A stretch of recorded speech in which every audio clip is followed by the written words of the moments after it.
आज हम आपको एक कथा का श्रवण करा रहे हैं जो सुनने मात्र से आपके जीवन में सुख संपत्ति और धन की वर्षा होगी। तो चलिए कथा को प्रारंभ करते हैं। शिव को बहुत प्रिय है अमरनाथ। जानिए इसकी पूरी कहानी। एक बार देवी पार्वती ने देवों के देव महादेव से पूछा, ऐसा क्यों है कि आप अजर अमर हैं लेकिन मुझे हर जन्म के बाद नए स्वरूप में आकर फिर से बरसों तप के बाद आपको प्राप्त करना होता है। आपके अमर होने के रहस्य क्या हैं? महादेव ने पहले तो देवी पार्वती के उन सवालों का जवाब देना उचित नहीं समझा, लेकिन पार्वती के हठ के कारण कुछ गूढ़ रहस्य उन्हें बताने पड़े।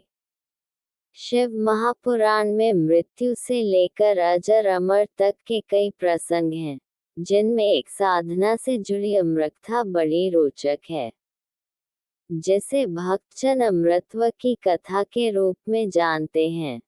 हर वर्ष हिमालय में अमरनाथ, कैलाश और मानसरोवर तीर्थ स्थलों में लाखों श्रद्धालु पहुंचते हैं, सैकड़ों किमी की पैदल यात्रा करते हैं। क्यों? यह विश्वास यूं ही नहीं उपजा। पौराणिक मान्यताओं के अनुसार अमरनाथ की गुफा ही वह स्थान है जहां भगवान शिव ने पार्वती को अमर होने के गुप्त रहस्य बतलाए थे। उस दौरान उन दो ज्योतियों के अलावा कोई तीसरा प्राणी वहां नहीं था। न महादेव का नंदी और न ही उनका नाग, न सिर पे गंगा और न ही गणपति या फिर कार्तिकेय। नंदी को पहलगाम पर छोड़ा। गुप्त स्थान की तलाश में महादेव ने अपने वाहन नंदी को सबसे पहले छोड़ा। नंदी जिस जगह पर छूटा उसे ही पहलगाम कहा जाने लगा। अमरनाथ यात्रा यहीं से शुरू होती है। यहाँ से थोड़ा आगे चलने पर शिवजी ने अपनी जटाओं से चंद्रमा को अलग कर दिया। जिस जगह ऐसा किया वह चंदनवाड़ी कहलाती है। इसके बाद गंगा जी को पंचतरणी में और कंठाभूषण सर्पों को शेषनाग पर छोड़ दिया। इस प्रकार इस पड़ाव का नाम शेषनाग पड़ा। अगले पड़ाव पर गणेश छूटे। अमरनाथ यात्रा में पहलगाम के बाद अगला पड़ाव है गणेश टॉप।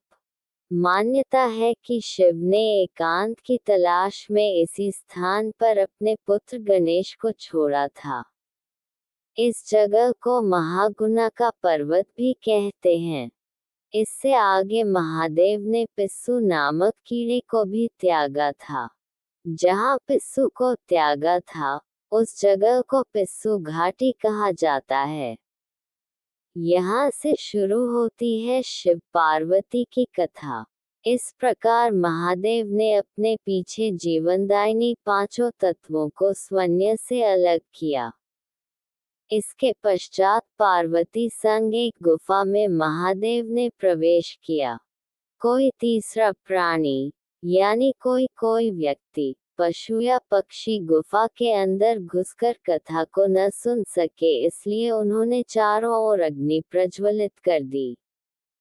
फिर महादेव ने जीवन के गूढ़ रहस्य की कथा शुरू कर दी। कथा सुनते हुए सो गई पार्वती, कबूतरों ने सुनी। कहा जाता है कि कथा सुनते सुनते देवी पार्वती को नींद आ गई। महादेव को ये पता नहीं चला, वह सुनाते रहे।